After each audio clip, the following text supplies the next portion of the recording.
2 Samuel 8வது அதிகாரம் 13-14 வசனங்களை படிப்போமாக.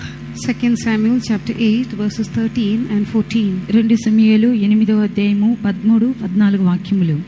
தாவீது உப்பு பள்ளத்தாக்கிலே 11,000 சீரியரை முறியடித்து திரும்பினதினால் கீர்த்தி பெற்றான். ஏதோமில் தானியங்களை வைத்தான். ஏதோம் எங்கும் அவன் தானியங்களை வைத்ததினாலே ஏதோமியர் எல்லாரும் தாவீதை சேவிக்கிறவர்களானார்கள். தாவீது போன எல்லா இடத்திலும் கர்த்தர் அவனை காப்பாற்றினார். దావీదు ఉప్పులోయలో సిరియన్లకు 8,000 మందిని హతము చేసి తిరిగి రాగా అతని పేరు ప్రసిద్ధమాయను. మరియు ఎదోము దేశమందు అతడు దండు నుంచెను. ఎదోమీయులు దావీదునకు దాసులు కాగా ఎదోము దేశమంతటా అతడు కావలి దండించెను. దావీదుకు ఎక్కడికి పోయినను యెహోవా అతని కాపాడుచుండెను. And David gat him a name when he returned from smiting of the Syrians in the valley of Salt, being 18,000 men, and he put garrisons in Edom. Throughout all Edom put he garrisons, and all they of Edom became David's servants, and the Lord preserved David whithersoever he went.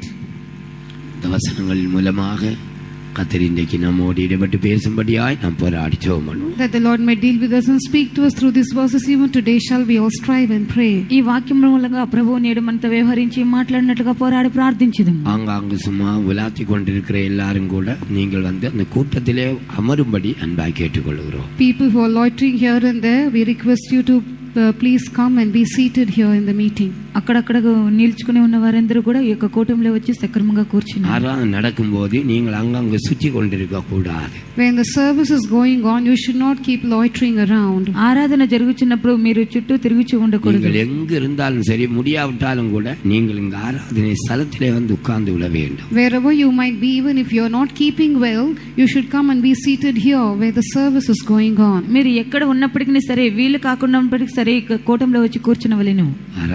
இந்த வசனங்கள் மூலமாய் நம்மோடு இடைப்பட்டு பேசும்படியாய் நான் ஜெபம் பண்ணுவேன். That the Lord may deal with us and speak to us through these verses. Let us all pray. ఈ వాక్యం మూలంగా ప్రభు మనతో వ్యవహరించి మాట్లాడినట్టుగా పోరాడి ప్రార్థించుదాం.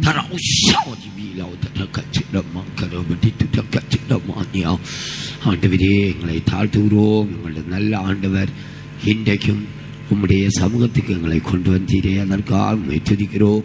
ஒவ்வொருவரோடு நீர் இடைப்பட்டு பேசும் உடைய வசனங்கள் எல்லாரையும் பலப்படுத்தட்டும், தைரியப்படுத்தட்டும், சந்தோஷப்படுத்தட்டும்.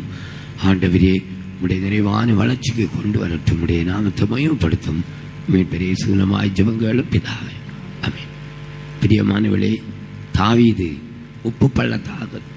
உப்பு பள்ளத்தாக்கிலே 11,000 சீரியரை முறியடித்ததினால் கீர்த்தி பெற்றான் என்று எழுதப்பட்டிருக்கிறது. Beloved ones, here it is written, and David gat him a name when he returned from smiting of the Syrians in the valley of Salt, being 18,000 men. ప్రియులారా, దావీదు ఉప్పులోయలో సిరియనులకు 18,000 మందిని హతము చేసినట్లుగా రాయబడి ఉన్నది. మురియ అడిத்து அவன் திரும்பினான் என்று சொல்லப்பட்டிருக்கிறது. It is written that he smote them and he returned. అతడు హతము చేసి తిరిగి వచ్చినట్లుగా రాయబడి ఉన్నది. ஏதோமின் முழுவதும் அவன் தானியங்களை வைத்தபடியினால ஏதோமியர் எல்லாரும் அவனுக்கு கீழ்ப்படிந்தார்கள், அடங்கி இருந்தார்கள் என்று எழுதப்பட்டிருக்கு.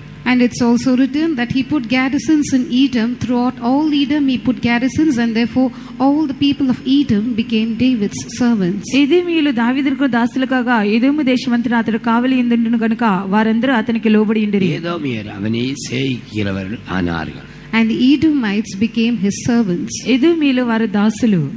அவன் போன எல்லா இடங்களிலும் கர்த்தர் அவனை காப்பாற்றினார். The Lord preserved David whithersoever he went.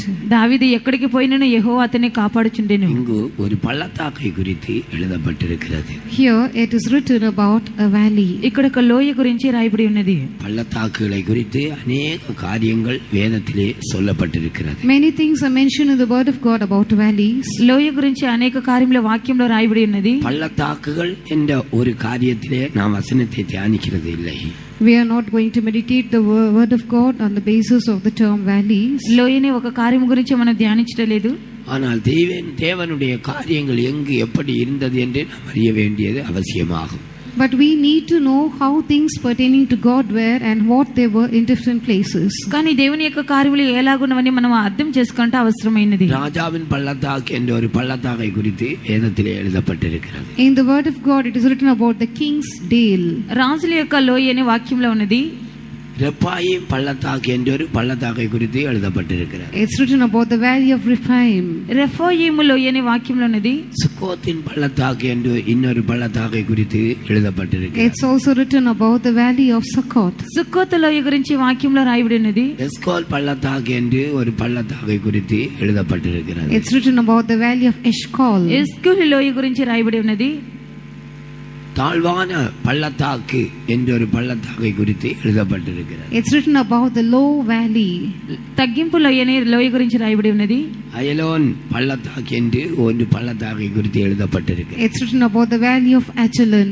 హెజెల్లోని లోయ గురించి రాయబడి ఉన్నది. எரியோவின் பள்ளத்தாக்கு என்று ஒரு பள்ளத்தாக்கை குறித்து எழுதப்பட்டிருக்கிறது. It is written about the valley of Jericho. ఎరుకో లోయ గురించి రాయబడి ఉన్నది. உப்பு பள்ளத்தாக்கு என்று ஒரு பள்ளத்தாக்கை குறித்து எழுதப்பட்டிருக்கிறது. It's written about the valley of Salt. ఉప్పు లోయ గురించి రాయబడి ఉన్నది. ஏலே பள்ளத்தாக்கு என்று இன்னொரு பள்ளத்தாக்கை குறித்து எழுதப்பட்டிருக்கிறது. It's written about the valley of Elah. ఏలా పల్లతాకు లోయ గురించి రాయబడి ఉన్నది. கோலியாத்தை அங்கு கொலை செய்யப்பட்டான். That was where Goliath was killed. గొల్యాతు అక్కడ చంపబడి ఉండెను. ஆகோரின் பள்ளத்தாக்கு என்று ஒரு பள்ளத்தாக்கை குறித்து It's எழுதப்பட்டிருக்கிறது. written about the valley of Acre. ఆహారు లోయ గురించి రాయబడి ఉన్నది. இப்படி அநேக பள்ளத்தாக்குகளை குறித்து வேதத்திலே படிக்கிறோம். So we read of so many valleys in the word of God. ఇలాగన అనేక లోయల గురించి వాక్యంలో రాయబడి ఉన్నది. இங்கு உப்பு பள்ளத்தாக்கு என்று ஒரு பள்ளத்தாக்கை குறித்து அங்கு நடந்த நிகழ்ச்சி என்ன என்று எழுதப்பட்டிருக்கிறது. Here it is written about the valley called the valley of Salt and the incident which took place there. ఇక్కడ ఉప్పు లోయ గురించి అక్కడ జరిగిన సంభవాల గురించి ఇక్కడ రాయబడి ఉన్నది. இந்தியாவை பொறுத்தவரையிலே நமக்கு உப்பு கடல் உள்ள தண்ணீரிலிருந்து உப்பளங்கள் மூலமாக கிடைக்கிறது. As far as India is concerned, we get salt from the sea water. భారతదేశంలో ఉప్పు ఉప్పు సముద్రం నుంచి లభించినది. ஆனால் சில நாடுகளில் இந்த உப்பானது அப்படியாக தரையிலே படிந்து அப்படி பாறை போன்று காணப்படும், அதிலிருந்து வெட்டி எடுப்பார்கள். But in certain lands we find that salt is found like a rock in a solid form on the ground and they cut it out and take it. ఈ యొక్క ఉప్పును ఒక ప్రత్యేకమైన నేల మీద ఆరపోసి దాని తర్వాత దాన్ని కోయిదురు. அதை உடைத்து உப்பாக பயன்படுத்துவார்கள். They break it and make use of it as salt. దాన్ని పగలగొట్టి ఉప్పుగా ఉపయోగించుదురు. உங்களில் சிலர் ஒருவேளை இதை அறியாமலும் கூட இருக்கலாம். And some of you might have not been knowing about it. కొందరు దీని గురించి తెలియకుండా ఉండవచ్చును. இப்படி உப்பு எடுக்கிற அந்த பள்ளத்தாக்கு என்று பொதுவாக நம்முடைய மனதிலே அதை வைத்துக் கொள்ள வேண்டும். We have to generally bear in our minds that it's a valley from where salt is extracted. ఇలాగన ఉప్పు తయారు చేసే ఉప్పులయని మన మనసులో ఉంచుకొనవలెను. உப்பு என்று பொதுவாக நாம் மனதிலே வைக்கும்போது அது தன்னை அழித்துக் கொண்டு மற்றவர்களுக்கு சுவையை கொடுக்கக்கூடியது என்பதை நாம் மனதில் வைத்துக் கொள்ள வேண்டும். Salt is something which destroys itself and gives taste to other people. ఉప్పు అనగా తన్ను తాను నశింపజేసుకుని ఇతరులకి రుచిని ఇచ్చినది. தண்ணீரிலே அது கரைந்து அது மற்றவர்களுக்கு சுவையை கொடுக்கிறது. It gets dissolved in water and gives taste to others. నీళ్ళలో అది కరిగి ఇతరులకి రుచిని ఇచ్చును. பொதுவாக அது பொருட்களை பாதுகாப்பதற்காக பயன்படுத்தப்படுகிறது. Generally it is used as a preservative. సాధారణంగా అది వస్తువులను అది చెడిపోకుండా చేయును. ஆகாரங்களுக்காக பயன்படுத்தப்படுகிறது. It's used in food. ఆహారంల కొరకు ఉపయోగించరు. உரங்களுக்காக பயன்படுத்தப்படுகிறது. It's used for manure. இவைகள் எல்லாம் பொதுவாக நாம் உப்பை குறித்து அறிந்து கொள்ள வேண்டியது. All these are things which we have to generally understand about salt. వీటి సాధారణంగా ఉపయోగించరని మన మనసులో ఉంచుకొనవలెను. உப்பு பள்ளத்தாக்கு அந்த பகுதி அது ஏதோமை சேர்ந்தது என்பது என்று நம்முடைய மனதிலே நன்றாய் வைத்துக் கொள்ள வேண்டும். We should bear strongly in our minds that the valley of salt belongs to the land of the Edomites. ఈ ఉప్పులోయ అనేది ఎదోము దేశమందు ఉన్నది. இந்த ஏதோமியர் என்று சொன்னால் ஏசாவின் வம்சத்தில் உள்ளவர்கள் என்பதை நாம் பொதுவாக மனதிலே வைத்துக் கொள்ள வேண்டும். And we should understand that the Edomites are the descendants of Esau. ఏదోమీయులు అనగా ఏశావు వంశస్థులని మనం అర్థం చేసుకొనవలెను. பிரியமானவர்களே, ஏதோம் என்று சொன்னால் சிவப்பு என்பது பொருள். Edom means red. ఏదోము అనగా ఎరుపు అనే అర్థము. ஏசா அந்த சிவப்பான கூளை அவன் வாஞ்சித்தபடியினால அவன் தன்னுடைய சேஷ்ட புத்திர பாகத்தை அவன் இழந்து விட்டான். Esau desired that red pottage and therefore he lost his birthright. ఏశావు తన ఎర్రగా ఉన్నటువంటి కలగూర వంటకమును తిని తన యొక్క జ్యేష్ఠ పుత్రత్వమును పోగొట్టుకొనెను. சேஷ்ட புத்திர பாகம் என்று சொன்னால் ஒரு தகப்பனுக்கு 3 ஏக்கர் சொத்து இருக்கிறதாக வைத்துக் கொள்ளுங்கள். If we have to explain about the birthright, let us suppose that a father has 3 acres of land to be his possession. జ్యేష్ఠత్వ భాగం అని చెప్పినప్పుడు ఒక తండ్రికి 3 ఎకరముల పొలం ఉన్నది అనుకున్నది. அவனுக்கு 2 பிள்ளைகள் இருக்கிறதாக வைத்துக் கொள்ளுங்கள். Suppose he has 2 children. వారికి 2 పిల్లలు ఉన్నారు అనుకున్నది. அந்த மூத்த மகனுக்கு அந்த சொத்து 3ஆக பங்கிட்டு 2 பங்கு அந்த மூத்த மகனுக்கு கொடுக்கப்படும். The whole possession will be divided into 3 parts, and 2 parts out of the 3 will be given to the eldest son. వారి యొక్క ఆస్తినంతా 3 భాగములుగా చేసి 2 భాగములు తన యొక్క జ్యేష్ఠ కుమారునికి ఇద్దరు. ஏசா அந்த விசேஷமான அந்த பங்கை அவன் நிராகரித்தான். Esau despised that special portion. ஏசாவு యొక్క ప్రత్యేక స్వాస్థ్యంను అతడు పోగొట్టుకొనెను. அவன் நினைத்தான், நான் பிறப்பிலே பெரியவன முந்தி பிறந்து விட்டேன், ஆனால் எல்லாம் எனக்குரியதுதான், எனக்கு அது கிடைக்கும் என்று யோசித்தான். He thought, I was born first and therefore by my birth I am eligible for it, and so everything I will be able to receive everything. అతడు అనుకుని నేను మొదటగా జన్మించినాను గనుక సమస్త భాగంలో నాకే సొంతమగునని అనుకున్నాడు. அவனுடைய தம்பியோ தனக்கு கிடைக்க வேண்டிய அந்த 1 ஏக்கர் அந்த 3இல் ஒரு பங்கை அவன் விரும்பவே இல்லை. எனக்கு கிடைத்தால் இந்த சேஷ்டபுத்திர பாகம் எனக்கு கிடைக்க வேண்டும் என்று அதை வாஞ்சித்தான். But his brother Jacob did not think of receiving that 1 acre which was meant for him and be satisfied with it, but he thought, if at all I get something out of my father's possession, I should get this birthright. తన యొక్క సహోదరుడైన యాకోబు 1 ఎకరా పొలమును అతడు ఆశించలేదు, కానీ ఇచ్చినట్లయితే తన యొక్క జ్యేష్ఠత్వ హక్కును తీసుకున్నదని అతడు వాంఛించెను. அருமையானவர்களே, இந்த சேஷ்டபுத்திர பாகம் என்று சொல்லுகிறது ஒரு விதத்திலே அது நம் பரலோகத்தில் உள்ள நம்முடைய அந்த சுதந்திரத்தை அது வெளிப்படுத்துகிறது. Beloved ones, the birthright on one hand speaks of our inheritance in heaven. ప్రియులారా, జ్యేష్ఠత్వపు హక్కు అని చెప్పినప్పుడు ఒక విధంగా పరలోకపు స్వాస్థ్యమైనది. ஒரு அதற்கு உரிமையாக பிறந்தால் அதை நிராகரித்த போது உரிமை இல்லாத ஆள் அதை வாஞ்சிக்கிறது. When the person who was actually eligible for it despised it, another person who was not actually eligible for it desired after it. దానికి హక్కుదారుడు దాన్ని నిరాకరించెను, హక్కు లేనివాడు దాన్ని అంగీకరించెను. அதற்கு உரிமையாக பிறந்த யூதர்கள் அதை நிராகரித்தார்கள், பிரஜாதியார் அதை வாஞ்சித்து எடுத்துக்கொண்டார்கள். The Jews were born as people who had the privilege of attaining it, but when they despised it, the Gentiles took it away. దానికి స్వాస్థ్యులైనటువంటి యూదులు దాన్ని నిరాకరించి అన్యులైనటువంటి వారు దాన్ని స్వాస్థ్యముగా పొందిరి. இந்த ஏதோமியருக்கும் இந்த இஸ்ரவேலருக்கும் ஆரம்பத்திலிருந்தே பிரச்சனை சண்டை நடந்து கொண்டே இருக்கிறது. Right from the beginning, the Edomites and Israelites are always at war. ఏదోమీయులకు ఇశ్రాయేలుకు ప్రారంభం నుంచే వారికి కలహము మొదలగిను. இப்பொழுது கூட இஸ்ரவேலருக்கும் எகிப்தியருக்கும் அந்த அரபு ஐக்கிய நாடுகளுக்கு நடக்கிற அந்த யுத்தத்திலே இஸ்ரவேலை வேணுமென்றே தாக்குகிற ஒரு கூட்டம் அந்த ஏதோமியர்கள் தான். Even now, in the battle going on between Israel and the United Arab Emirates, it is the Edomites who purposely attacked Israeli people. ఇశ్రాయేలుకు యునైటెడ్ దేశములకు ఇప్పుడు కూడా జరుగుతున్నటువంటి ఆ యొక్క యుద్ధంలో కావాలని ఈ యొక్క ఏదోమీయులు ఇశ్రాయేల్ మీదకి యుద్ధమునకు వెళ్ళిదరు. ஏதோம் என்கிற அந்த ஏசாவனுடைய நாடு ஜோர்டான் என்று இப்பொழுது சொல்லப்படுகிறது. Now this land of Edom which pertained to Esau is called Jordan. ఏదోమిన ఆ యొక్క దేశం ఇప్పుడు యోర్దాన్ అని పిలువబడుచున్నది. எகிப்தியர்கள் இஸ்ரவேலரை தாக்கிக் கொண்டிருக்கும் போது வீணாக இவர்கள் சும்மா இருக்க வேண்டியதுதான், இவர்களும் அவர்களை தாக்கினார்கள். When the Egyptians were attacking the Israelites, these people had no business in it, but still they also attacked the Israelites. ఐగుప్తులు ఇశ్రాయేలుని ముట్టుచున్నప్పుడు వీరు గమనం ఉండకుండా వీరు కూడా వారిని తాకుచున్నారు. இந்த அந்த நாட்டிலே ஏதோமியருடைய நாட்டிலே சிறிய நாட்டிலே தாவீது தானியங்களை வைத்தான். In the land of the Edomites, David had put garrisons. ఏదోము దేశమందు దావీదు వారికి కావలి దండునిచ్చెను. தானியம் என்று சொன்னால் யுத்த வீரர்கள் என்பது பொருள். Garrison means men of war. కావలి దండు అని చెప్పినప్పుడు యుద్ధ వీరులనే అర్థము. அவர்கள் அந்த ஒரு நாட்டை பிடிக்கும்படிக்கு ஒரு நாட்டினுடைய முக்கியமான பட்டணங்களிலோ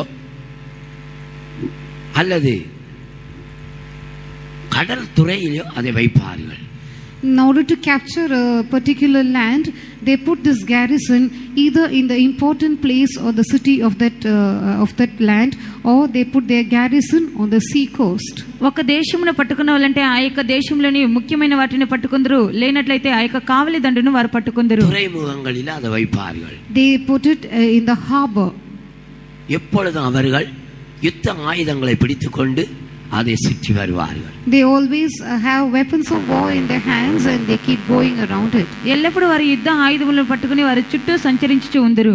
இவர்கள் பெரும்பாலும் மற்ற நாட்டில் உள்ளவர்கள் வேறொரு நாட்டிலே இவர்கள் நாட்டை பிடித்து பட்டணம் துறைமுகம் இவைகளில் சுற்றி கொண்டு வந்து அங்கே தங்களுக்கு பிரியமில்லாதவர்கள் வெட்டி போடுவார்கள். They put their garrison in another country which is not theirs. They put up the garrison in some important points of that land or in the seashore or at the harbor, and they kill people whom they do not like. ఆ యొక్క దేశంలోని ముఖ్యమైన వారిని ఆ యొక్క కావలి దండును లేకపోతే ఆ యొక్క సముద్ర తీరమున ఉన్న వారిని వారు పట్టుకుందరు, వారికి ఇష్టం లేని వారిని వారు చంపివేయుదురు. 14வது வசனத்திலே அவன் ஏதோம் நாடு எங்கும் தானியங்களை வைத்தான் என்று சொல்லப்பட்டிருக்கிறது. In verse 14 it is said that he put garrisons all over Edom. 14వ వాక్యంలో అతడు ఏదేము దేశమందు అతడు దండు నుంచెను. ஒரு பட்டணத்தில் தானியத்தை வைத்தால் இன்னொரு பட்டணத்துக்கு ஓடி போக இடம் உண்டு. If garrisons are put in just one city, people from that city can flee to another city. ఒక పట్టణంలో దండు నుంచినలా జనులు మరొక పట్టణముకు పారిపోదురు. ஒரு துறைமுகத்திலே தானியம் வைத்தால் இன்னொரு துறைமுகம் வழியாக பொருட்கள் இறங்கவோ ஏற்றுமதி செய்யவோ ஆட்களை கொண்டு வரவோ ஏதோ ஒரு வசதி உண்டாயிருக்கும். Now if they put up their garrison in one harbor, then there is room for people to import things through another harbor and also to bring people and take them out. ఒక దారి యందు ఏక దండును ఉంచినట్లయితే మరొక దారి యందు వీరొక వస్తువులను వీరొక ప్రయాణమును వీరు కొనసాగింతురు. ஒரு நாடு முழுவதும் தானியங்களை வைத்தால் இவர்கள் அந்த நாட்டில் உள்ளவர்கள் ஒன்றுமே செய்ய முடியாது. If garrisons are put throughout a particular land, the people of that land cannot do anything. ఒక దేశమంతయు దండును ఉంచినట్లా ఆ యొక్క దేశ జనులు ఏమీ చేయలేరు. அவர்களுக்கு பலம் இருந்தால் சரியான ராணுவம் இருந்தால் எதிர்த்து யுத்தம் செய்து ஜெயிக்கலாம். இல்லாவிட்டால் அவர்கள் அடங்கி போக வேண்டியதுதான் ஒரே ஒரு காரியம் தான் அவர்களுக்கு முடியும். If they have strength, if they have a strong army, they can resist and overcome these people. Otherwise they have to just remain subject to them. వారికి బలముని ఎడల మంచి సైన్యముని ఎడల వారిని ఎదిరించవచ్చు, లేనట్లయితే వీరికి లోబడిపోవలెను. பிரியமானவர்களே, இந்த சிறியர்கள் என்று சொன்னால் பொதுவாக இவர்கள் வியாபாரம் பண்ணுகிறவர்கள் என்பது இவர்களுடைய தொழில் முற்றிலும் வியாபாரம் பண்ணுவது என்பதை நம்முடைய மனதிலே வைத்துக் கொள்ள வேண்டும். Beloved ones, we should understand that the Syrians' occupation was being merchantmen. సిరియన్లు అనగా వారి వ్యాపారస్తులని అర్థము. எசேக்கியேல் 27வது அதிகாரம் 14வது வசனத்தை படிங்க. Ezekiel chapter 27 verse 14. ఎహెజ్కేలు 27వ అధ్యాయము 14వ వాక్యము. 16 verse 16. 16వ వాక్యము. சீரியர் உன் வேலைப்பாடான பற்பல பொருட்களின் நிமித்தம் உன்னோடே வியாபாரம் பண்ணி மரகதங்களையும் இரத்தாம்பரங்களையும் சித்திர தையலாடைகளையும் உயர்ந்த வஸ்திரங்களையும் பவளங்களையும் பளிங்கையும் உன் சந்தைகளில் விற்க வந்தார்கள். பிரியமானவர்களே, சீரியர்களுடைய வியாபாரங்களை குறித்து இங்கு எழுதப்பட்டிருக்கிறது. It is written here about the merchandise of Syria. సిరియన్ల యొక్క వ్యాపారం గురించి ఇక్కడ రాయబడి ఉన్నది. அவர்கள் நல்ல வியாபாரிகள் என்று வேதத்திலே எழுதப்பட்டிருக்கிறது. It is written in the word of God that they were good merchantmen. వారు మంచి వ్యాపారస్తులని ఇక్కడ రాయబడి ఉన్నది. தேவனுடைய வீட்டிலும் கூட ஆலயத்திலும் கூட வியாபாரம் நடந்ததாய் வேதத்திலே எழுதப்பட்டிருக்கிறது. It is written that even in the house of God, in the temple of God, there was business. దేవుని యొక్క మందిరంలో ఆలయంలో యొక్క వ్యాపారము జరిగినట్లుగా వాక్యంలో రాయబడి ఉన్నది. புறாக்களை மாடுகளை அவர்கள் தேவனுடைய ஆலயத்திலே விற்றதா வேதத்திலே எழுதப்பட்டிருக்கிறது. It is written in the word of God that they sold oxen and doves in the temple of God. పావురములు ఎద్దులు అక్కడ దేవుని యొక్క ఆలయంలో విక్రయించబడినట్లుగా రాయబడి ఉన్నది. அங்கு காசு பரிமாற்றம் செய்ததாக கூட வேதத்திலே எழுதப்பட்டிருக்கிறது. And we also read in the word of God that there was money exchange there. అక్కడ కాసులు చెల్లుబడి చేయట కూడా రాయబడి ఉన్నది. காசு பணம் பணம் கொடுத்து பணம் வாங்குறது, வட்டியை கொடுக்கிறது, இப்படி எல்லாம் அப்படிப்பட்ட காரியங்கள் கூட நடந்ததாய் வேதத்திலே சொல்லப்பட்டிருக்கிறது. Exchange of money and collecting interest, all these went on there. వాళ్ళు డబ్బులు చేకూర్చుట దాన్ని మార్చుకుంటే ఇది కూడా చెల్లుచున్నది. ஆவிக்குரிய ஜீவியங்களை பார்க்கிலும் சரி மற்ற ஜீவியங்களுக்கு அவர்கள் இடம் கொடுத்தார்கள். They gave more importance to other things than to spiritual things. వారు ఆత్మీయ కార్యముల కంటే ఇతర కార్యములకే ప్రాముఖ్యతనిచ్చిరి. உலக காரியங்களுக்கு அவர்கள் இடம் கொடுத்தார்கள். They gave room.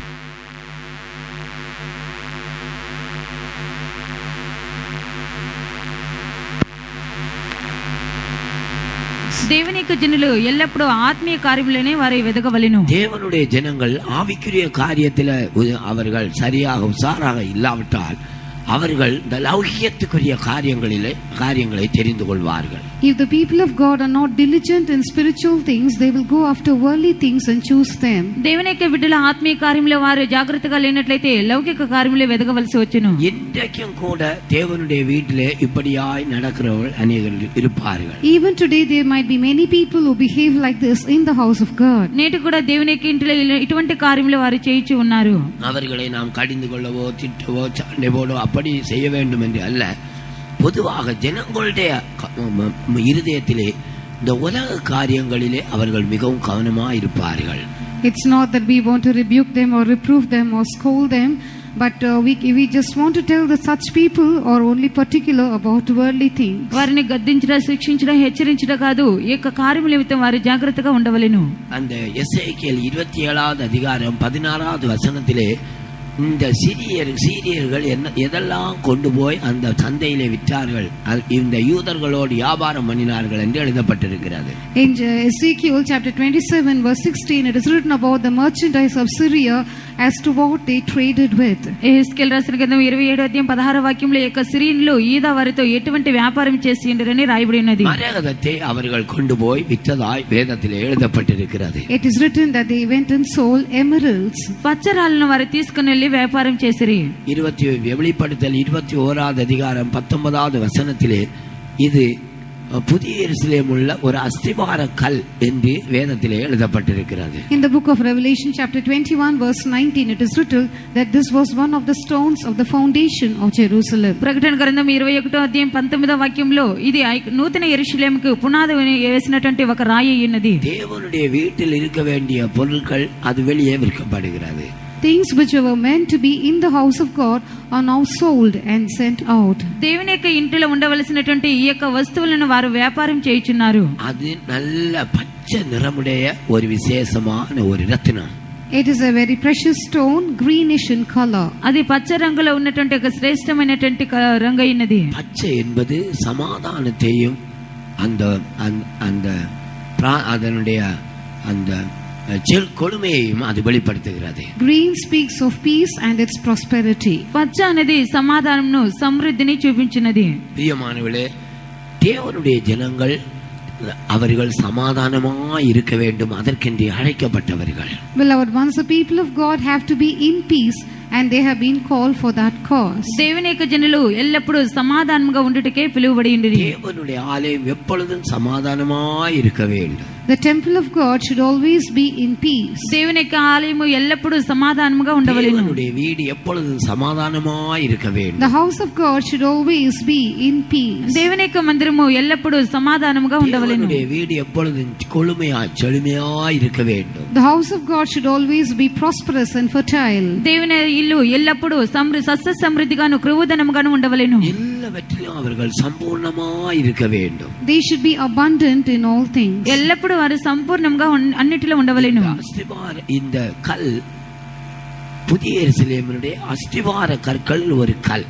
This stone was one of the foundation stones of Jerusalem. నూతన యెరూషలేము యొక్క పునాది రాయని రాయబడి ఉన్నది. அஸ்திவாரம் என்பது அது பலமாய் இருப்பதாக என்று வேதத்திலே சொல்லப்பட்டிருக்கிறது. It is written that the foundations should be strong. పునాది అని చెప్పినప్పుడు అది స్థిరముగా లేక దృఢముగా ఉండవలెను. அது 3 வரிசை பெரும் கற்களால போடப்படுவதாக என்று எழுதப்பட்டிருக்கிறது. It is written that these should be made of 3 rows of huge stones. అది 3 వరుసలుగా బలమైన రాళ్లతో వేయబడి ఉన్నది. அப்படியா எஸ்ராவினுடைய புத்தகத்திலே நாம் படிக்கிறோம். That is what we read from the book of Ezra. అలాగనే ఎజ్రా గ్రంథంలో మనం చూస్తున్నాము. அந்த வசனத்தை யாராவது எடுத்தா படிங்க. ராஜாவாகிய வசனத்தை சொல்லி படிங்க. Ezra 6:3. The book of Ezra chapter 6 verse 3. Ezra 6వ అధ్యాయం 3వ వచనం. எஸ்ரா 6வது அதிகாரம் 3வது வசனம். ராஜாவாகிய கோரேசின் 1ஆம் வருஷத்தில் கோரேஸ் ராஜா எருசலேமில் இருந்த தேவாலயத்தை குறித்து பிறப்பித்த உத்தரவு என்னவென்றால், தேவாலயமானது பலி செலுத்தப்பட்ட வந்த ஸ்தானத்திலே கட்டப்பட கடவது. அதன் அஸ்திபாரங்கள் பலமாயிருப்பதாக. அது 60 முழ உயரமும் 60 முழ அகலமுமாயிருக்க வேண்டும். Verse 4. அது 3 வரிசை பெருங்கற்களாலும் 1 மச்சு வரிசை புது உத்திரங்களாலும் கட்டப்பட கடவது. முதலாவது அது பலமாய் இருக்க வேண்டும். First of all, the foundation should be strongly laid. మొదటిగా ఆ యొక్క పునాది బలముగా ఉండవలెను. அது 3 வரிசை பெரும் கற்களால கட்டப்பட வேண்டும். It should be made with 3 rows of great stones. అది 3 వరుసల గొప్ప రాళ్లతో కట్టబడి ఉండవలెను. ஏன் பெருங்கற்களை அஸ்திபாரத்திலே உபயோகிக்க வேண்டும் என்று எழுதப்பட்டிருக்கிறது? Why is it said that they should use great stones for the foundation? ఎందుకు ఈ యొక్క పునాదికి గొప్ప రాళ్లనే ఉపయోగించవలెను రాయబడి ఉన్నది? இந்த காற்று, மழை, இந்த வெள்ளம் இதெல்லாம் அஸ்திபாரத்தை தான் அதிகமாய் அது தாக்கும். Winds and rains and floods, all these affect and attack the foundation much. ఈ యొక్క గాలి, వాన, తుఫాను, వరదలు ఇవన్నీ ఆ యొక్క పునాదిని తాకును. ஒவ்வொன்றும் ஒவ்வொரு பகுதியை தாக்கும், ஆனால் அஸ்திபாரத்தை தான் அதிகமாய் தாக்கும். Each one of these will attack different portions of the building, but it attacks the foundation the most. ఒక్కొక్కడు ఒక్కొక్క భాగంలో తాకును. ఈ యొక్క పునాదిని ప్రత్యేకంగా తాకును. பெருவெள்ளம் வரும்போது இந்த அஸ்திபாரத்தையே அடித்து கொண்டு போய்விடும். When the great flood comes, it will carry away even the foundation. గొప్ప వరద వచ్చినప్పుడు ఈ యొక్క పునాదిని అది తీసుకుని వెళ్ళును. எனவே இவைகள் பலமாய் இருப்பதாக, பெரும் கற்களாக இருப்பதாக என்று எழுதப்பட்டிருக்கிறது. So it is said that these should be strong, they should be made of great stones. కావున ఇది స్థిరముగా దృఢముగా ఉండుటకు గొప్ప రాళ్లతో వేయబడి ఉన్నది. 1 కొరింథీయர் 13வது அதிகாரம் கடைசி வசனத்தை நாம் படிக்கும்போது, Reading 1 Corinthians chapter 13, the last verse. మొదటి కొరింథీయులకు 13వ అధ్యాయము చివరి వాక్యం చదివినప్పుడు, இப்பொழுது விசுவாசம், நம்பிக்கை, அன்பு இம்மூன்றும் நிலைத்திருக்கிறது. இவைகளில் அன்பே பெரியது. விசுவாசம், இந்த 3 வரிசை கற்கள் என்பது விசுவாசம், நம்பிக்கை, அன்பு என்று எழுதப்பட்டிருக்கிறது. These 3 rows of great stones refer to faith, hope and charity. ఈ యొక్క 3 వరుసలు గొప్ప రాళ్ళు అని చెప్పినప్పుడు విశ్వాసము, నిరీక్షణ, ప్రేమ అయ్యున్నది. இந்த 3ஐயும் அடித்து கொண்டு போகும்படிக்கு பெருமழை சொரிந்து பெருவெள்ளம் வந்து காற்றடிக்கும் என்று எழுதப்பட்டிருக்கிறது. It is written, the rain will descend and the floods will come and the winds will blow to carry away these 3. వీటినన్నిటినీ కొట్టుకుని పోవుటకు వాన కురిసెను, వరదలు వచ్చును, గాలి విసిరెను రాయబడి ఉన్నది. ஆவிக்குரிய ஜீவியத்திலே இது ஒரு உண்மையாய் ஒரு மனிதன் புதிய எருசலேம், சியோன், இந்த 2ஐயும் சந்திக்க வேண்டிய மனிதன், பிரியமானவர்களே, இந்த 3ம் இல்லாமல் இருக்கவே இருக்காது. இந்த 3 சோதனைகளும் அவர்களை சந்திக்கும். A man who truly desires to be found in New Jerusalem and Zion in the New Testament will have to certainly go through these 3 trials, and he cannot be he will not have an exception from these. క్రొత్త నిబంధన కాలంలో ఒక మనుషుడు నిజంగా నూతన యెరూషలేము సియోను పొందుకొనవాలంటే ఈ యొక్క 3 అనుభవాల గుండా అతడు వెళ్ళవలెను. எனவே தான் பரிசுத்த பவுல் சொல்லும்போது, எனவே நீங்கள் காற்றினால் அசைகிற அந்த நாணலை போல இருக்கக்கூடாது என்று அவர் சொல்லுகிறார். That is why Saint Paul says that we should be no more tossed about by the wind. పరిశుద్ధ పౌలు చెప్పును, గాలికి కొట్టుకుని పోయే పట్టువలే మీరు ఉండకూడదని மனிதனுடைய చెప్పాను. சூதும் வஞ்சிக்கிறதற்கு ஏதுவான தந்திரமுள்ள உபதேசத்தினால காற்றில அசைகிறவர்களாய் இருக்கக்கூடாது என்று சொல்லுகிறார். He says that we should be no more children tossed to and fro, carried about with every wind of doctrine by the sleight of men and cunning craftiness. తప్పైన ఉపదేశకరమైనటువంటి మోసకరమైనటువంటి ఈ యొక్క ఉపదేశములకు కొట్టుకుని పోయేవారిలాగా మీరు ఉండకూడదు. சத்தியத்தில நீங்கள் வேரூன்றி கட்டப்பட வேண்டும். You should be rooted in the truth and be built up. మీరు ఉపదేశంలో మీరు వేరుపారి మీరు కట్టుకొనవలెను. வறுமையோ வியாதியோ பிசாசோ ஒன்று நம்மை மேற்கொள்ள முடியாது. Poverty or sickness or the devil, none of these can prevail over us. హక్కు, శత్రువు, అపవాది వ్యాధి ఎదియో మనల్ని జయించనేరదు. பிரியமானவர்களே, எனவே நாம் ஊன்ற கட்டப்பட வேண்டியது அவசியம். Beloved ones, therefore it is necessary that we be rooted strongly. కావున మనం వేరే పారి స్థిరముగా కట్టబడవలసిన అవసరం ఉన్నది. இவைகளை கொண்டு போய் சந்தையில விற்றுவிடக் கூடாது. We should not take these and sell them in the market. వీటిని తీసుకుని వెళ్ళి సంతలో మనం విక్రయించకూడదు. சந்தையில எல்லாம் வரும். பஞ்சி கூட கொண்டு வருவாங்க. They bring everything to the market and sell there. Even pigs are brought there to be sold. ఈ యొక్క సంతలో పందులను అమ్ముటకు కూడా తీసుకుని వస్తారు. பண்டிகளுக்கு முன்பாக முத்தை போடக்கூடாது என்று வேதம் சொல்லுகிறது. It is written in the word of God that we should not cast our pearls before the swine. పందులకు ముందుగా ముత్యములు చల్లకూడదని రాయబడి ఉన్నది. இந்த முத்து என்பது புதிய ஏற்பாட்டு சபையை கட்டி எழுப்பக்கூடியதான ஆழமான உபதேச சத்திய வசனங்கள். These pearls speak of deep doctrines and truths which can build up the New Testament church. ముత్యమానగా కృత నిబంధన సంఘము కట్టిలేపుటకు ఉపయోగించబడే ఒక వస్తువు అయినది. நீங்கள் தரிசனங்கள் பார்க்கிறவர்களாக இருந்தால் உங்களுடைய வாய்களை திறக்கும் போது நீங்கள் சரியான ஆவிக்குரிய ஜீவியம் செய்கிறவர்களாக இருந்தால் வாய்களில் முத்துக்கள் சிந்திக்கொண்டே இருக்கும், சிதறிக்கொண்டே இருக்கும். If you are people who are seeing visions, and if you are people living a proper spiritual life, you can see that when you open your mouth, these pearls will keep coming out of your mouth and get scattered. మీరు సరైన దర్శనము చూసుకుంటూ మంచి ఆధ్యాత్మిక జీవితము చేయించి ఉన్నట్లా మీ యొక్క నోరు తెరిచినట్లయితే ముత్యములే వెదజల్లుచు ఉండును. சபையை இயேசுவை போல மாற்றக்கூடியதான அப்போஸ்தல உபதேசங்கள் வாயிலிருந்து புறப்பட்டு கொண்டே இருக்கும். Apostolic doctrines which can change the church like Jesus will keep continually proceeding from your mouth. సంఘమును యేసువలే మార్చుటకు మీ యొక్క నోరు తెరిచినట్లా మీలో ముత్యముల వంటి ఉపదేశములు వచ్చుచునే ఉండును. இவர்கள் சீரியர்கள், இவர்கள் ஏதோமியர்கள், மாம்சத்துக்குரியவர்கள். பிரியமானவர்களே, இவர்களை இந்த விலையேற பெற்ற பொருளை சந்தையிலே கொண்டு போய் விற்றார்கள். They are Syrians, they are Edomites, they are people who are carnal. They took all these precious things and went and sold them in the market. సిరియన్లు ఏదోమీలు వీరు శారీరక సంబంధాలైన వారు, వీరు శ్రేష్టమైన పదార్థములు వీరు సంతలో తీసుకుని వెళ్లి అమ్ముచున్నారు. இந்த மரகதம் நல்ல பச்சை நிறமுடைய ஒரு ரத்தினம். The emerald is a precious stone which is greenish in color. ఈ యొక్క పచ్చరాలని చెప్పినప్పుడు పచ్చ రంగుతోను సస్య సమృద్ధితోను ఉండినది. 52வது சங்கீதம் 8வது வசனத்திலே நாம் படிக்கும்போது நானோ தேவனுடைய ஆலயத்திலே பச்சையான ஒலிவ மரத்தை போல் இருக்கிறேன் என்று எழுதப்பட்டிருக்கிறது. In Psalm 52 and verse 8 it is written, but I am like a green olive tree in the house of God. 52వ కీర్తన 8వ వాక్యంలో నేనైతే దేవుని మందిరంలో పచ్చని ఒలివ చెట్టు వలె ఉన్నాను. நாம் நம்முடைய சமாதானத்தை எப்பொழுதும் பாதுகாத்துக் கொள்ள வேண்டும். We should always preserve our peace. అలాగనే మన సమాధానం ఎల్లప్పుడూ మనం కాపాడుకొనవలెను. தேவனுடைய வீட்டிலே ஆலயத்திலே எப்பொழுதும் நாம் சமாதானத்தை பாதுகாத்துக் கொள்ள வேண்டும். In the house of God and the temple of God we should always preserve our peace. దేవుని యొక్క ఇంటిలో దేవుని యొక్క మందిరంలో మనం ఎల్లప్పుడూ సమాధానమును కాపాడుకొనవలెను. அது நம்முடைய ஜீவியத்தில் ஒரு பகுதி கொழுமையா இருக்கிறது. That is one aspect of our life where things are flourishing. అది మన యొక్క జీవితంలో అది ఒక కృవుదనముగా ఉన్నది. சமாதானம் நம்முடைய இருதயங்களில் ஆளுகை செய்ய வேண்டும். Peace should rule over our hearts. సమాధానం మన యొక్క హృదయంను ఏలుబడి చేయవలెను. பிரியமானவர்களே, நம்முடைய இருதயத்திலிருந்து சமாதானமானது ஒரு நதியை போல பாய்ந்து போக வேண்டும். Peace should flow out of our hearts like a river. మన యొక్క హృదయంలో సమాధానం అనేది ఒక నది వలె పారవలెను. இடத்துல அது பாய்ந்து நதி பாய்ந்து எந்த இடத்துல போனாலும் அந்த இடத்தை கொழுமையாய் செழுமையாய் மாற்றி விடுகிறது.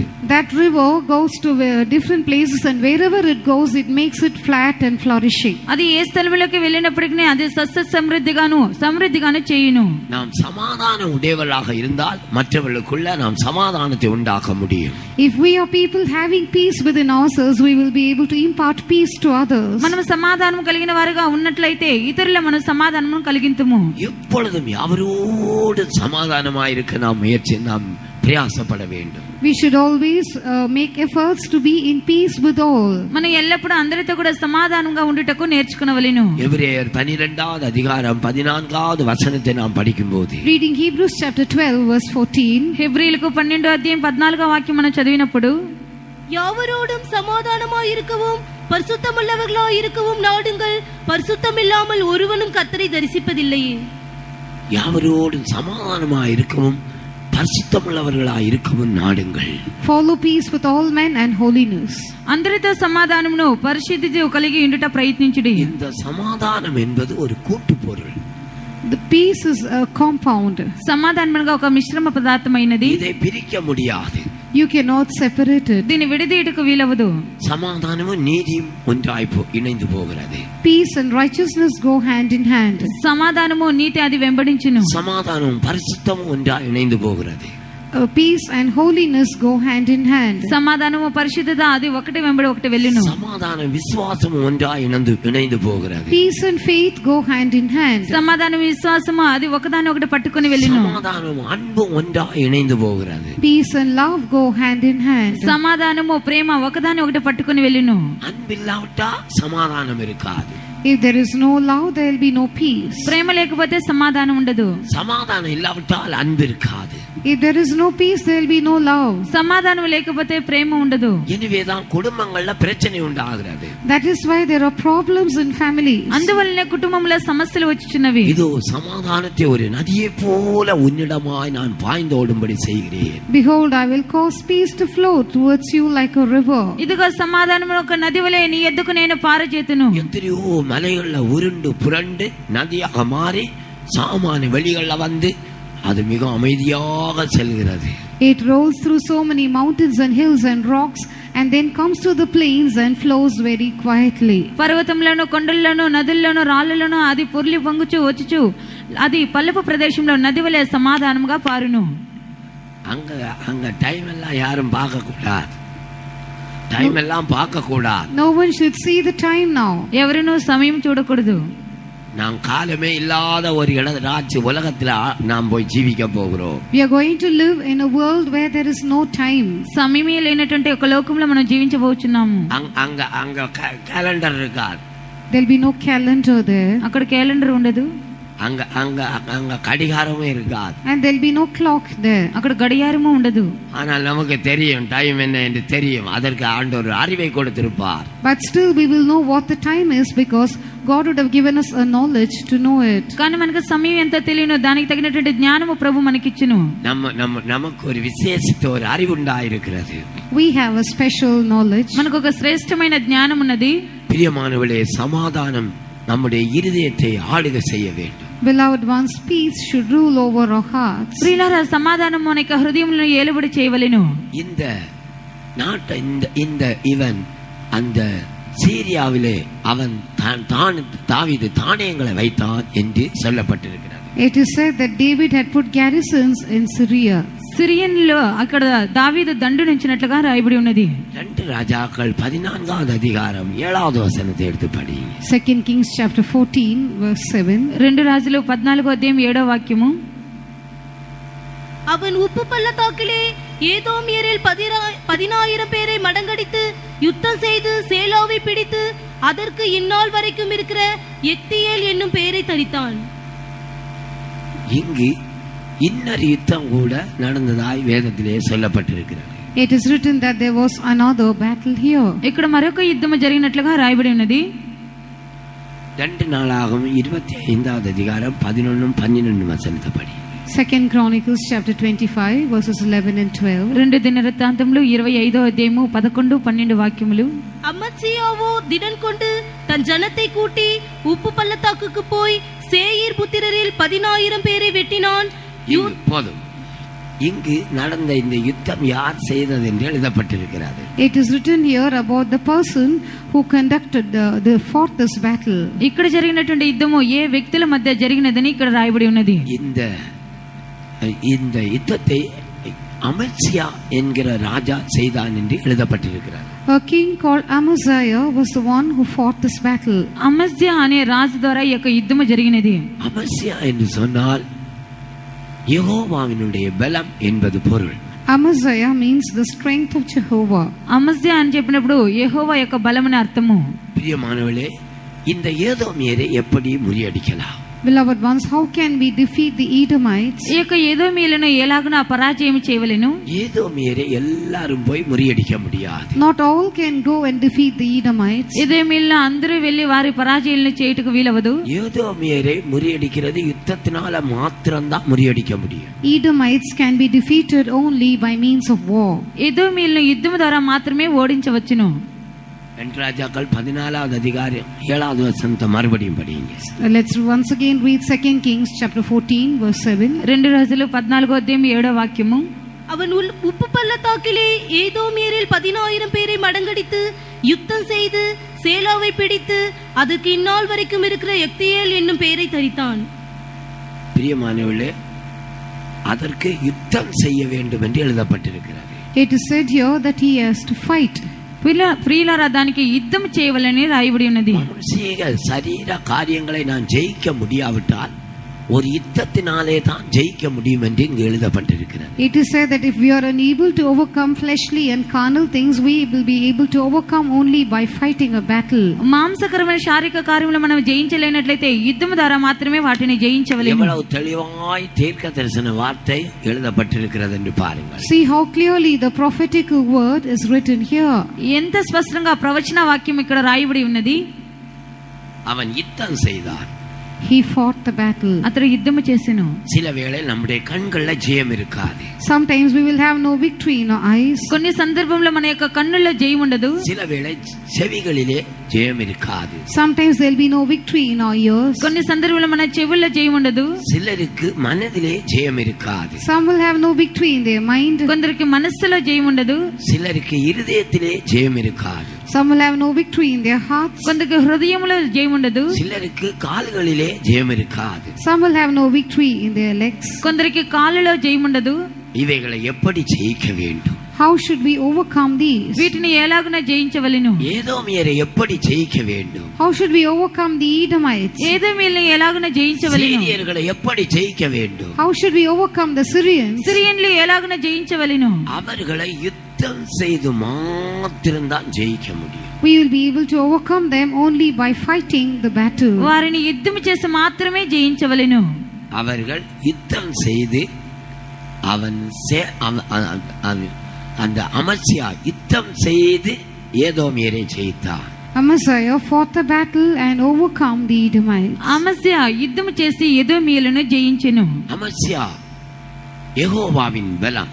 Amaziah means the strength of Jehovah. అమస్య అని చెప్పినప్పుడు యెహోవా బలము. நம்முடைய சொந்த பலத்தினால ஏதோமே நான் ஜெயிக்க முடியாது. We cannot overcome Edom by our own strength. మన యొక్క సొంత బలము ద్వారా ఎదోమీయులను நம்முடைய జయించలేము. சொந்த பராக்கிரமத்தினால ஏதோமியரை ஜெயிக்க முடியாது. By our own might we cannot overcome the Edomites. మన యొక్క సొంత పరాక్రమం ద్వారా ఎదోమీయులను జయించలేము. பிரியமானவர்களே, கர்த்தருடைய ஆவியினால Beloved ones, by the Spirit of God. ప్రియులారా, దేవుని యొక్క ఆత్మ ద్వారా நாம் கர்த்தருடைய ஆவியினால ஏதோமியரை ஜெயிக்க படிக்க வேண்டும். We should learn to overcome the Edomites by the Spirit of God. దేవుని యొక్క ఆత్మ ద్వారా ఎదోమీయులను జయించుటకు మనం నేర్చుకొనవలెను. அவன் அந்த யுத்தம் செய்து சேலாவை பிடித்தான் என்று எழுதப்பட்டிருக்கிறது. It is written that he fought the battle and took Selah.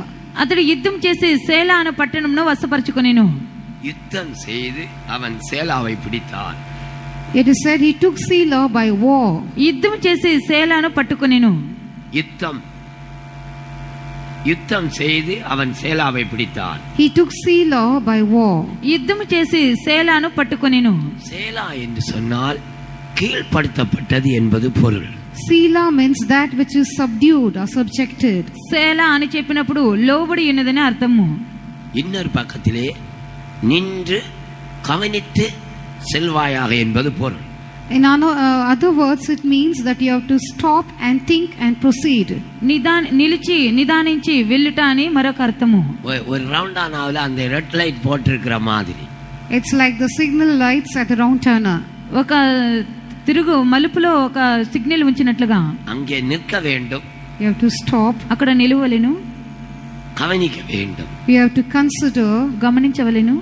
அந்த சிக்னல்ல 45 45 44 43 என்று வந்து 01 வரும்போது ஆரம்பிக்க வேண்டும். Now the countdown begins there at the signal, and when it comes to 0 you have to proceed. ఆ యొక్క సిగ్నల్ 0 వచ్చినప్పుడు మనం గమనించి వెళ్ళవలెను. அல்லது அங்கு மரிக்க வேண்டியதாக இருக்கும். Otherwise we will have to die on that spot. లేనట్లయితే ఆ స్థలంలో మరణించవలసి ఉండును. சேலா என்பதற்கு நின்று கவனித்து முன்னேறி செல்வாயாக என்பது பொருள். இது உங்களுடைய மனதிலே வைத்துக்கொள். வேதத்தை படிக்கும் போது கூட மனதிலே வைத்துக் கொள்ள வேண்டும். Selah means stop and think and proceed. So even as you are reading the word of God, you should always bear this in your mind. సేలా అని చెప్పినప్పుడు నిలిచి గమనించి వెళ్ళుట ఇదంతా ఈ వేద వాక్యంలో ఉన్నది మీరు మంచిగా జ్ఞాపకం ఉంచుకొనవలెను. பிரியமானவர்களே, நாம் ஏதோமியரை பிடிக்கிற காரியத்திலே அப்படி நாம் பழக வேண்டும். Beloved ones, in the aspect of taking hold of the Edomites, we have to learn this. స్త్రీలారా ఏదోమీయులను పట్టుకునే విషయంలో మనము వీటిని నేర్చుకునవలెను. இந்நாள் வரைக்கும் இருக்கிற ஒரு பெயரை அதற்கு மாற்றி போடுகிறார். And he gave it a name which is still given to it till this day. ఇప్పటి వరకు ఉన్నటువంటి ఆ యొక్క పేరును మార్చి ఉన్నారు. அது அடக்கி கீழ்ப்படுத்தி என்று அந்த எக்தியேல், அந்த பேரை படிங்க, அதற்கு எக்தியேல் என்னும் பெயரை தரித்தான். He called the name of it Joktiel. దానికి యెక్తయేల్ అనే పేరు పెట్టెను.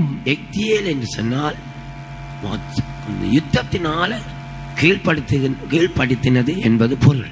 Joktiel means subdued by war. యెక్తయేలు అని చెప్పినప్పుడు యుద్ధం ద్వారా లోబర్చుకున్నదని అర్థము. மிகவும் ஜாக்கிரதையாக நம்முடைய சரீரத்தில் மாம்சீக காரியங்களை சரீரத்தில் எழும்புகிறார்.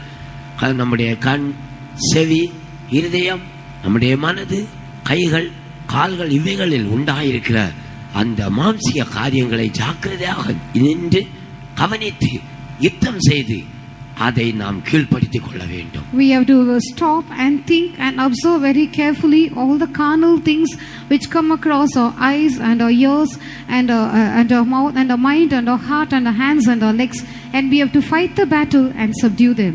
ఈ యొక్క శారీరక కార్యములైనటువంటి ఈ యొక్క కన్నులు, చెవులు, మనస్సు, హృదయము, కాళ్ళు, చేతులు వీటినన్నిటినీ మనము నిలిచి నిదానించి గమనించి వాటిని మనము యుద్ధం ద్వారా జయించవలెను. யுத்தம் செய்துதான் இதை பிடிக்க முடியும், மற்ற விதத்திலே இதை நாம் ஜெயிக்க முடியாது. We have to fight the battle and then prevail over these. We cannot prevail over it in any other way. యుద్ధం చేస్తేనే తప్ప వీటిని మరొక విధంగా మనం జయించలేము. பிரியமானவர்களே, அது மாத்திரமல்ல, Beloved ones, ప్రియులారా, అంత మాత్రమే కాదు, இந்த சீரியர்கள், அந்த வியாபாரிகள் அது என்னெல்லாம் எவைகளை எல்லாம் அவர்கள் விற்றார்கள் என்று வேதம் மிக தெளிவாய் நாம் கூறுகிறது. further the word of God tells us what are the things the Syrians sold. ఈ యొక్క సిరియన్లు ఏవేవి అమ్మి ఉన్నారని వాక్యంలో స్పష్టంగా రాయబడి ఉన్నది. எசேக்கியேல் 27வது அதிகாரம் 16வது வசனத்தை மறுபடியும் படிங்க. Let's once again read the book of Ezekiel chapter 27 verse 16. యెహెజ్కేలు 27వ అధ్యాయము 16వ వాక్యము. சீரியர் உன் வேலைப்பாடான பற்பல பொருட்களின் நிமித்தம் உன்னோடு வியாபாரம் பண்ணி மரகதங்களையும் இரத்தாம்பரங்களையும் சித்திர தையலாடைகளையும் உயர்ந்த வஸ்திரங்களையும் பவளங்களையும் பளிங்கையும் உன் சந்தைகளில் விற்க வந்தார்கள். பிரியமானவர்களே, இவர்கள் என்ன எவைகளை எல்லாம் விற்றார்கள் என்று எழுதப்பட்டிருக்கிறது. Beloved ones, it is written here about what things they sold. ఏవేవి వీరు విక్రయించినట్లుగా ఇక్కడ రాయబడి ఉన్నది. இரண்டாவதாக அவர்கள் இரத்தாம்பரத்தை விற்றதாய் வேதத்திலே சொல்லப்பட்டிருக்கிறது. Secondly, it is mentioned in the word of God that they sold purple. రెండవదిగా ఊదా రంగును విక్రయించినట్లుగా వేద వాక్యంలో రాయబడి ఉన్నది. நாம் இரத்தாம்பரம் என்பது பரிசுத்தத்தை அது வெளிப்படுத்துகிறது. Purple speaks of holiness. ఊదా రంగు పరిశుద్ధతను చూపించినది. ஒரு ராஜரீக பரிசுத்தத்தை அது வெளிப்படுத்துகிறது. It speaks of a royal life of holiness. అది రాజరిక పరిశుద్ధతను చూపించినది. நாம் பரிசுத்தத்தை ஒரு நாள் விற்க கூடாது, அதை வாங்க வேண்டும். We should never sell holiness, we have to buy it. మన పరిశుద్ధతను ఏ ఒక్క రోజు విక్రయించకూడదు, కానీ దాన్ని మనం తీసుకొనవలెను. ஒரு நாளும் பரிசுத்தத்தை விற்கவே கூடாது. We should never sell holiness. ఏ ఒక్క రోజు పరిశుద్ధతను అమ్మకూడదు. பரிசுத்தத்தை நாம் ஜாக்கிரதையாய் பாதுகாத்துக் கொள்ள வேண்டும். We should preserve holiness diligently. పరిశుద్ధతను జాగ్రత్తగా మనం కాపాడుకొనవలెను. தெய்வ பயத்தோட பரிசுத்தத்தை ஜாக்கிரதையாய் நாம் பூர்ணப்படுத்த வேண்டும் என்று வேதம் சொல்லுகிறது. The word of God says that we have to perfect holiness in the fear of God with all diligence. దేవుని యొక్క భయముతో సంపూర్ణంగా పరిశుద్ధతను కాపాడుకొనవలెను వాక్యములో ఉన్నది. பிரியமானவர்களே, அவர்கள் சித்திர தையலாடைகளை இங்கே விற்றதா எழுதப்பட்டிருக்கிறது. And it is written here that they sold broidered work. వారు నూలుతో కుట్టబడిన చీరలను అమ్మినట్లుగా రాయబడి ఉన్నది. அது ஏதோ சித்திர ஆடைகள் அல்ல, பலவிதமான சித்திரங்கள் தீட்டப்பட்டதான தையல் ஆடைகள். They were not just ordinary clothes, but they were clothes of broidered work. అది సాధారణమైన పనితో చేయబడినది కాదు, కానీ నూలుతో కుట్టబడిన చీరలైనవి. அதில் எத்தனையோ சித்திரங்கள் தீட்டப்பட்டிருக்கிறது. Many pictures were seen on it. దానిలో ఎన్నో పటములు చిత్రించబడి ఉన్నవి. நல்ல காளையினுடைய சித்திரம் அதிலே தீட்டப்பட்டிருக்கிறது. The picture of a good ox would be broidered on it. మంచి ఎద్దుల యొక్క చిత్రపటములు ఉన్నవి. அது பாடுபடுகிறதை வெளிப்படுத்துகிறது, தேவ சித்தம் செய்வதை வெளிப்படுத்துகிறது. It speaks of doing the will of God, suffering. అది దేవుని యొక్క చిత్తమును శ్రమను చూపించున్నది. நல்ல புறாவுடைய சித்திரம் அதிலே தீட்டப்பட்டிருக்கிறது. The picture of a beautiful dove is portrayed on it. పావురం యొక్క అందమైన చిత్రము వేయబడి ఉన్నది. அது அது களங்கமில்லாத ஒரு ஜீவியம், கசப்பில்லாத ஜீவியத்தை அது வெளிப்படுத்துகிறது. It speaks of a guileless life, a life without bitterness. కలంకము చేదు లేనటువంటి జీవితంను చూపించున్నది. பேரீச்ச மரத்தினுடைய அந்த ஒரு மரத்தினுடைய சித்திரம் அதிலே தைக்கப்பட்டிருக்கிறது. The picture of the palm tree has been embroidered. ఖర్జూరపు చెట్ల యొక్క చిత్రమును అక్కడ వేయబడి ఉన్నది. இது சித்திர யந்திர ஆடை அல்ல, சித்திர தையல் ஆடை. This is not it's not done by a machine, it is handmade, handiwork. అది కుట్టబడినటువంటి పని అయ్యున్నది. அந்த வார்த்தை அப்படியே எடுத்துக்கொள்ள வேண்டும். You have to take that word as it is. ఆ యొక్క మాటను అలాగనే తీసుకొనవలెను. యంత్రத்துல போட்டா இதெல்லாம் ஈஸியா கிடைக்கும். கம்ப்யூட்டர்ல என்ன வேணாலும் எடுத்துக்கொள்ளலாம். You can do if anything is done mechanically, you can do it very easily. You can do all things easily on the computer. యంత్రంతో చేసినట్లయితే సులభంగా చేయవచ్చును, కంప్యూటర్ అయితే ఇంకనూ సులభంగా చేయవచ్చును. ஒரு நல்ல பல மாடி உள்ள ஒரு கட்டடத்தை கம்ப்யூட்டர்ல மிக எளிதா எடுத்துக்கொள்ளலாம். You can easily bring about the picture of a multi-storied building on the computer. ఒక పెద్ద కట్టడమును ఆ యొక్క కంప్యూటర్ లో సులభంగా తీయవచ్చును. ஆனா அதை செய்து அந்த வீட்டை அப்படியா செய்தெடுக்கிறது என்று சொன்னால் கஷ்டமானது. But literally building up that building is a very difficult task. అక్షరానుసారంగా ఆ యొక్క ఇల్లును కట్టవాలంటే చాలా కష్టమైన పని అయినది. ఇది చిత్ర తయ్యల్ ఆడై. This is a garment of embroidered work which is done by the hand. అది నూలుతో కుట్టబడినటువంటి చీరలైనవి. அந்த நல்ல பேரீச்ச மரம் அப்படியே சித்திரம் அது தைத்து உண்டாக்கப்பட்டிருக்கிறது. A beautiful palm tree is handcrafted. అందమైన ఖర్జూరపు చెట్టును ఆ యొక్క చేతితో కుట్టుదురు. பிரியமானவர்களே, இது நாம் நீதிமான்களாய் இருக்க வேண்டும் என்பதை வெளிப்படுத்துகிறது. நம்முடைய நீதியை வெளிப்படுத்துகிறது. This speaks of our righteousness, or this speaks of the experience which we should have to be people who are righteous. ప్రియులారా, ఇది నీతిని చూపించున్నది. ఇది మనం నీతిమంతులుగా ఉండుటను వాంఛించున్నది. உயர்ந்த வஸ்திரங்களை அவர்கள் கொண்டு போய் விற்றார்கள். And they sold fine linen there. అవిసనార వస్త్రములను వారు తీసుకుని వెళ్లి అమ్మిరి. அல்லது ஆங்கிலத்தில் மெல்லிய வஸ்திரம் என்று சொல்லப்பட்டிருக்கிறது. In English it is written that they sold fine linen. సన్నపు నార బట్టలని ఇంగ్లీష్ లో రాయబడి ఉన్నది. చిత్ర తయ్యలాడ என்பது 45வது சங்கீதம் 14வது வசனத்திலே எழுதப்பட்டிருக்கிறது. This garment of needlework is written in Psalm 45 verse 14. ఈ యొక్క కుట్టబడినటువంటి వస్త్రములని కీర్తనలో 45వ అధ్యాయంలో రాయబడి ఉన్నది. அந்த சுத்தம் பிரகாசமான மெல்லிய வஸ்திரம் வெளிப்படுத்தல் 19வது அதிகாரம் 8வது வசனத்திலே எழுதப்பட்டிருக்கிறது. The book of Revelation chapter 19 verse 8, it is written about pure linen, clean and white. ప్రకటన 19వ అధ్యాయం 8వ వాక్యంలో ఈ యొక్క ప్రకాశంలో నిర్మలమైన సన్నపు నార బట్టలను రాయబడి ఉన్నది. பிரியமானவர்களே, இந்த வசனத்தில் அது உயர்ந்த வஸ்திரம் என்று எழுதப்பட்டிருக்கிறது. Beloved ones, here it is written about costly array. ఈ యొక్క వాక్యంలో అది వెలగలిన వస్త్రములని రాయబడి ఉన్నది. கர்த்தருடைய வருகையின் போது நமக்கு கொடுக்கப்படுகிற ஒரு வஸ்திரம். The garment which is given to us at the coming of the Lord. దేవుని యొక్క రాకడలో ప్రభు మనకిచ్చే వస్త్రం అయినది. அந்த மணவாளன் அந்த மணவாட்டி அந்த விவாகம் பண்ணுவதற்கு முன்பாக அந்த நேரத்துல கொடுக்கப்படுகிற அந்த வஸ்திரம். That garment which is given at that time when the bridegroom is going to get wedded to the bride. పెండ్లి కుమారుడు పెండ్లి కుమార్తెను వివాహం చేసుకునే ఆ సందర్భంలో ఇచ్చేటటువంటి వస్త్రమైనది. அது பரிசுத்தவான்களுடைய நீதிகள் என்று எழுதப்பட்டிருக்கிறது. It is written that it is the righteousness of saints. అది పరిశుద్ధుల నీతి క్రియలని రాయబడి ఉన్నది. நீதி செய்வதற்கு நான் தயங்கவே கூடாது. We should never hesitate to do that which is just. నీతి చేయుటకు మనం వెనుకాడకూడదు. நான் ஒரு வசனம் உங்களுக்கு அதிகமாய் சொல்லுகிறது உண்டு. தண்ணீரை கேட்டான் பாலை கொடுத்தாள். A verse which I often tell you is, he asked for water and she gave him milk. మీకు ఒక వాక్యం నేను ఎల్లప్పుడూ చెప్పుట కద్దు, నీళ్లను అడిగితే వారికి పాలను ఇవ్వవలెను. ஆண்டவருடைய வருகைக்கு பிறகு நாம் யாருக்கு நீதி செய்ய முடியாது. After the coming of the Lord, we cannot do any justice to anyone. ప్రభు రాకడ తర్వాత ఎవరిని మనం నీతికరించుటకు వీలవదు. பரிசுத்தவான்கள் எல்லாரையும் இதை உங்களோட மனதில ஆழமாய் நீங்கள் வைத்துக் கொள்ள வேண்டும். All saints should have this deeply embedded in your heart. పరిశుద్ధులు మీ ఎల్లప్పుడూ మీ యొక్క హృదయాంతరంగాల్లో ఉంచుకొనవలెను. சுத்தமும் பிரகாசமான மெல்லிய வஸ்திரம், Fine linen, clean and white. ప్రకాశంలో నిర్మలమైన సన్నపు నార బట్టలు. அழுக்கே கிடையாது. There's no dirt at all in it. మురికి ఉండదు. அழுக்கே கிடையாது. There's no dirt at all. మురికి ఉండదు. ஒரு தூசு கூட அதுல கிடையாது, படியவில்லை. Not even a speck of dust is seen on it. ఒక దుమ్ము కూడా ఉండదు. மாயம் கபடம் ஒன்று இல்லாத ஒரு நீதி. Justice which is void of all kind of hypocrisy and guile. వేషధారణ కపటము ఏదీ ఉండదు. பிரகாசமான ஒரு வஸ்திரம், Bright garment. ప్రకాశములైనటువంటి వస్త్రములు. அவருடைய வஸ்திரம் வெளிச்சத்தை போல வெண்மையாயிற்று.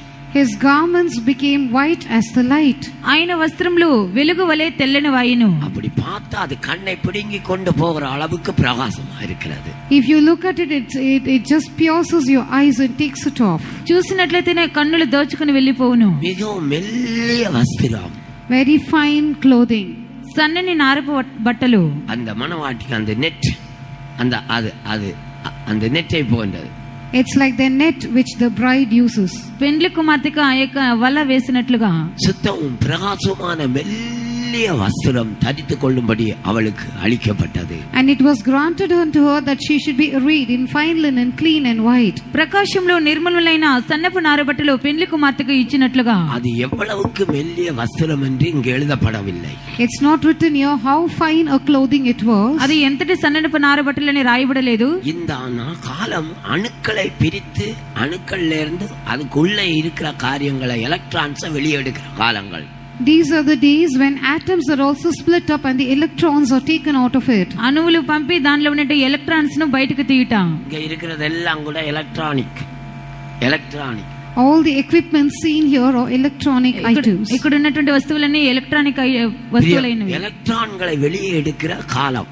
This is a time when the electrons are removed from the atom. Electrons ను బయటకు తీసే సమయమైనది. ஔரங்கசீப்பினுடைய ஆட்சி காலத்திலே 14 முழமுள்ள ஒரு சேலை அது ஒரு தீப்பெட்டிக்குள்ளே, சின்ன தீப்பெட்டிக்குள்ளே வைக்கப்பட்டிருந்தது. During the reign of King Aurangzeb, a sari which was measuring 14 cubits was kept into a small matchbox. Aurangzeb కాలంలో 14 మూరలు ఉన్నటువంటి చీరను ఒక చిన్న అగ్గి పెట్టెలో పెట్టిరి. ஒரு கைத்தறியிலே செய்யப்பட்டதான ஒரு சேலை. It was a handloom sari.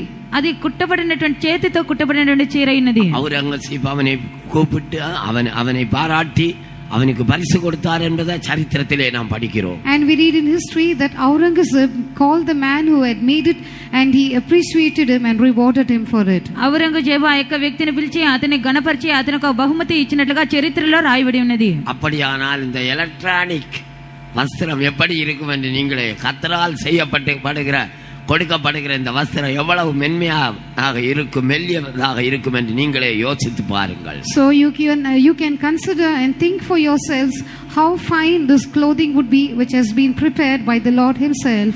ఈ యొక్క ఎలక్ట్రాన్ తో అనగా ప్రభు ఇచ్చినటువంటి ఈ సన్ననార బట్టలు ఎలాగో ఉన్నవో మీరు ఒకసారి ఊహించుకొనిడి. நாம் இவைகளை விட்டுவிடவே கூடாது. We should never sell these. వీటిని మనం విడిచిపెట్టకూడదు. இவைகளை இப்பொழுதே நாம் ஆயத்தப்படுத்தி கர்த்தருடைய வருகைக்காய் வைத்துக் கொள்ள வேண்டும். We should prepare these things right now and keep them ready against the coming of the Lord. ఇప్పుడే వాటిని మనం సిద్ధపరచుకొని దేవుని యొక్క రాకడకు మనం ఆయుధంగా ఉంచుకొనవలెను. அந்த மெல்லிய வஸ்திரம் பரிசுத்தவான்களுடைய நீதிகளே.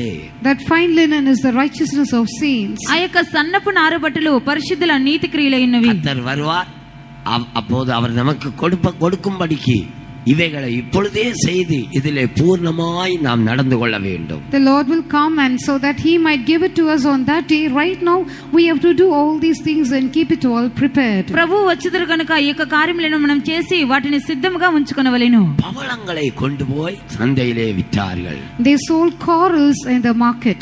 వారు పగడములను తీసుకుని వెళ్లి సంతలో అమ్మిరి. பவளம் என்பது ஞானத்தோடு ஒப்பிடப்பட்டு பேசப்பட்டிருக்கிறது. Coral is compared to wisdom.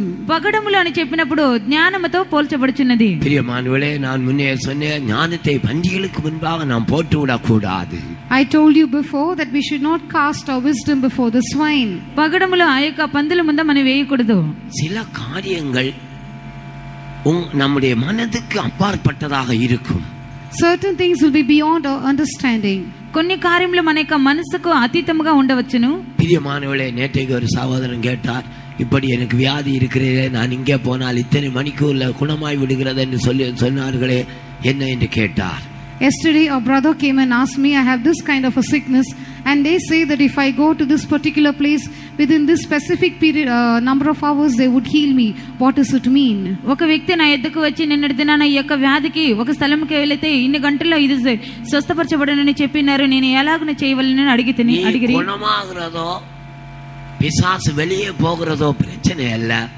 பிசாசுக்கு ஒரே ஒரு பிரச்சனை, ஒரே ஒரு காரியம், உன்னை புதிய எருசலேமிலே இருக்கவே விடவே கூடாது என்பதுதான். Whether you're healed or whether the devil goes out of you, that does not matter to this devil, but his only problem is that he does not want to let you go to New Jerusalem. నీవు స్వస్థపరచబడవచ్చును లేకపోతే దయ్యము నీళ్ళ నుంచి పోవచ్చును, అదంతయు దయ్యమునకు ఒక కార్యము కాదు, కానీ నువ్వు ఎలాగైనా నూతన యెరూషలేముకు వెళ్ళకూడదు, అదే వాని యొక్క కార్యమైనది. இந்த సత్యத்தை விட்டு உன்னை உருட்டி போட வேண்டும், அவ்வளவுதான். He wants to roll you away from this truth. That is his job. ఈ యొక్క సత్యంని విడిచి నిన్ను త్రోసివేయవలన, అదే వాని యొక్క புதிய ఉద్దేశమైనది. எருசலேமிலிருந்து உன்னை உருட்டி போட வேண்டும், அவ்வளவுதான். He